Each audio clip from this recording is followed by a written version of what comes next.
maana yake una kazi kubwa kwenda kufanya championship, na tunafahamu ligi ya championship huwa ina changamoto nyingi sana.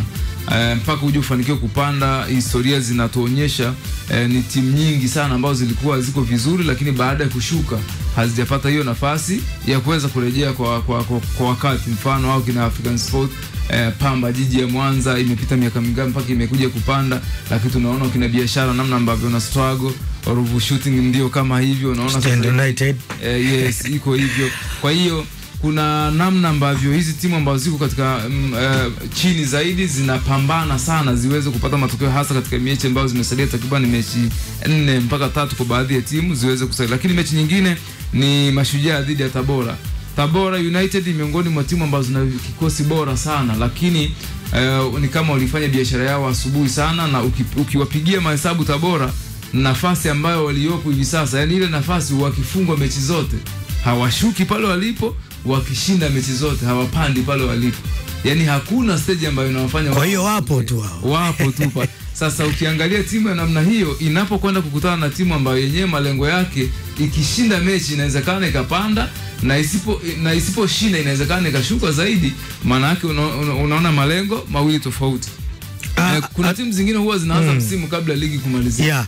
Hivi kwa ilivyo Tabora, hatuoni kwamba wanaweza wakafungua duka, kwa sababu hapo walipo hawashuki wala hawapandi.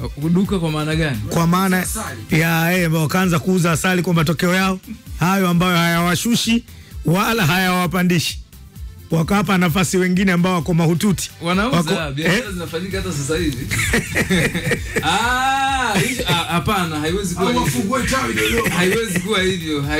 Hawezi kuuza duka la asali kwa sababu ni miongoni mwa vitu ambavyo FIFA haitaki. Miongoni mwa vitu ambavyo ukibainika, kwanza hatupaswi kujadili kitu hicho kwa sababu hatuna ule uhakika, lakini ni mtazamo tu.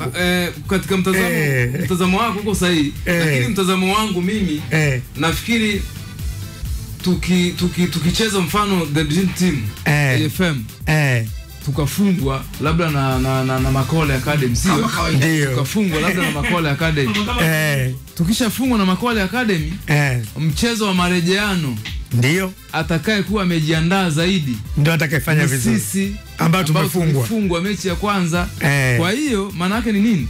Mashujaa kwenye msimamo wa ligi, Mashujaa yuko katika nafasi ya 8, ndio michezo 25 ana alama 30. Maana yake kabla ya mchezo wa jana alikuwa ana alama 27, ndio ambazo alama 27 unaweza kucheza playoff kwa 100%.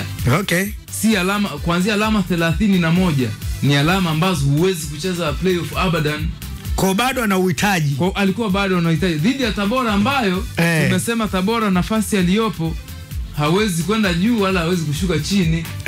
Kwenye kujiandaa Mashujaa walijiandaa zaidi kuliko Tabora. Tutoke huko. Tabora wamefungwa mechi nyingi mfululizo. Alifungwa dhidi ya Pamba Jiji mchezo uliomalizika.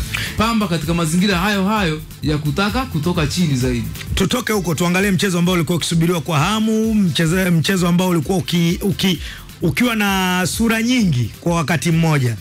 Azam zidi ya bingwa mtetezi Yanga, na hatimaye Azam akakubali kichapo cha goli 2-1. Ni mchezo wa aina gani na wapi ambapo walikosea Azam? Nafikiri Yanga katika mechi ambazo ilikuwa inazitolea macho sana ni pamoja na mechi ya Azam FC pamoja na ile mechi ya Tabora.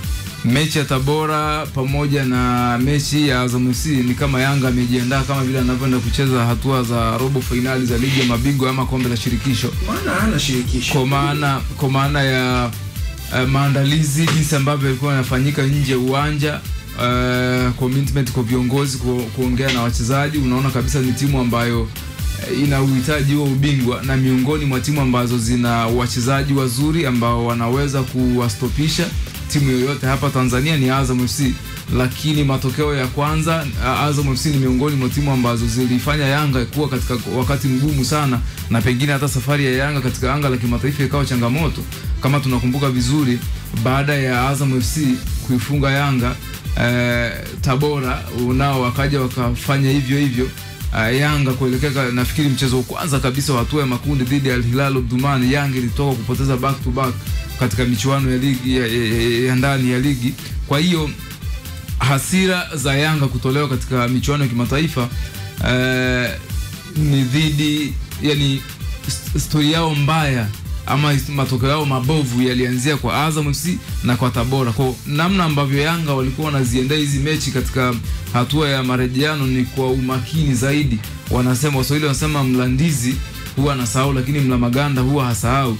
Kwa Azam FC yeye alifikiri labda huenda Yanga atakuwa na siku mbaya kazini kwa wachezaji wao wengi kama vile ambavyo walikuwa katika duru lile la kwanza. Excuses za Yanga zilikuwa ni nyingi sana, na kuna baadhi ya nyota ambao walikuwa wanakosekana kwa upande wa Young Africans ambao wakikosekana moja kwa moja ni pengo, ingawa hata jana pia ilikuwa iko hivyo, lakini si kwa kiwango hicho. Kwa mfano kwa Halidi ya Ucho kukosekana kwake ni pengo, lakini kwa siku ya jana halikionekana sana. Lakini kitu kingine ambacho kilifanya Yanga kawini huo mchezo wa jana ni pamoja na hayo maandalizi. Maandalizi ni jambo moja, kwa sababu maandalizi hayafanyiki katika uwanja wa mechi. Maandalizi yanafanyika nje ya uwanja wa mechi, kwa maana mazoezini nini ambacho mnakifanya.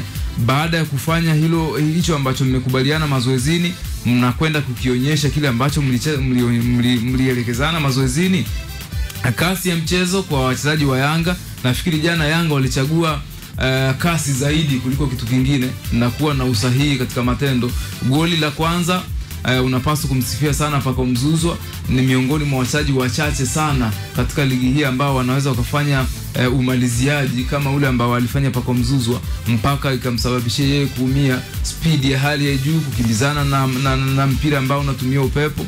Lakini hata Prince Dube mwenyewe ambaye ameenda kupiga ile cross, lengo lake lilikuwa ni kufunga, lakini Pacome Zouzoua kwa upeo wake mkubwa ambao yuko nao aliuangalia ule mpira akaona hakuna uwezekano ule mpira kuingia wavuni. Bila shaka ile ni off target, akaamua kujitoa yeye mwenyewe kwa speed, na alikuwa anafahamu kabisa speed yangu ili ni uwai ule mpira naenda kuumia, kwa maana ya break nitakazozitumia baada ya kufikia ule mpira na kufunga. Lakini lolote liwana kwa sababu mimi niko hapa kwa ajili ya kuifanya timu yangu ishinde. Kwa Yanga walichagua kasi zaidi, lakini pia aina ya goli la pili na aina ya goli la kwanza unaona ni Azam ambao walikuwa wamejisahau sana. Yani Azam ni kama walikuwa usingizini. Matukio mengi, matendo mengi ni kama walikuwa wanachelewa kugundua ni wakati gani ambao wanapaswa kuwa uangalizi sana, kwa sababu wachezaji wa Yanga ni kama natumia neno kali kidogo, ni kama wezi. Yani mwizi huwa ana wasiwasi sana katika mazingira ya aina yoyote. Kila anayekutana naye anahisi kama vile ndio yeye anayenitafuta. Kwa maana gani? Yanga katika eneo la ushambuliaji lina hawa wachezaji ambao muda na wakati wote wanakutoroka. Yani muda na wakati wote wanapenya pasipokuwa na offside. Eneo la ushambuliaji Pacome Zouzoua, Clatous Chama siku ya jana ameanza katika mchezo pamoja na Prince Dube. Ukiwaangalia hawa wachezaji wote kupiga pasi za mwisho, penetration pass kwao sio story. Sasa Azam FC walikuwa wako open sana katika formation ambao walikuwa wanacheza, hawakuwa hiyo compact kwa kiasi hicho. Na Yanga miongoni mwa vitu ambavyo unapaswa kuchunga sana unapokutana na Yanga ni kutokuacha mianya baina ya mchezaji na mchezaji. Wachezaji walio wengi wa Yanga ni madribla, yani ni wazuri sana mguuni kukokota mpira, na mchezaji anayekokota mpira anahitaji space, anahitaji nafasi. Kwenye migongano sio mzuri. Pacome Zouzoua ni hivyo hivyo, iwe Stefan Aziki ni hivyo hivyo, iwe Max Nzengeli ni hivyo hivyo. Prince Dube mwenyewe ni miongoni mwa wachezaji ambao wanakokota. Hakuna namna. Clatous ndo kabisa Clement hataki kuguswa, ndo kabisa hawataki kugongana. Sasa unapocheza huko open, maana yake unawaambia tushambulieni zaidi. Kwa ni kama Azam FC walichelewa zaidi, waliingia mchezoni dakika za jioni sana, mpaka goli ambalo walikuja kulipata. Nafikiri walipaswa kuwa na mentality ile kuanzia mwanzo wa mchezo, na tofauti na vile ambavyo walicheza katika huo mchezo wa jana. Kwa hiyo nafikiri mahitaji ya Yanga kwa siku ya jana ilikuwa ni makubwa zaidi kuliko ya Azam FC, kwa sababu Yanga kama angepoteza mchezo ule, nafikiri ingekuwa ni Simba akishinda mechi zake zote zilizobaki. Simba alikuwa anatangulia kwa alama 2 mbele kabla hawajakutana kwenye mchezo wao wa Zengo. Okay. Hivi kwa nini Azam hawakuwa na umuhimu na mchezo wa jana, ama ni kuzidiwa? Kwa sababu unaiona wapi Azam kuna nafasi ya 4? Katika mechi ambazo zimebaki kwa Singida na Azam FC hakuna ambaye anakugarantii kwamba nani ambaye anaweza kashinda mechi zake zilizobaki. sababu Azam FC ametupa surprise ya kufungwa na timu za kawaida. Tunazistem ni timu za kawaida ingawa zipo katika ligi moja kwa sababu tu ya aina ya vikosi vya wachezaji. Kwa Azam FC alidondosha alama dhidi ya Fountain kama nakumbuka, dhidi ya Pamba Jiji, the same kwa Singida amefungwa dhidi ya Coast, lakini pia anadondosha alama kwenye zile timu ambazo utarajii. Kwa hiyo hizi ni timu zote mbili ambazo yani hauwezi kuzitabiria matokeo ya alama tatu katika mechi tatu mfululizo au mechi nne mfululizo, tofauti na ilivyo kwa Yanga na Simba.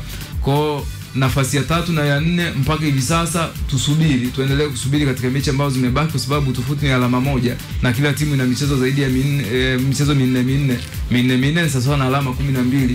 Kutokutabirika kwao kunafanya hiyo nafasi ya 3 na ya 4 iendelee kubaki wazi kama ilivyo. Ukiwatoa Azam na Singida, nani ambaye mwingine anaweza akaja akachukua nafasi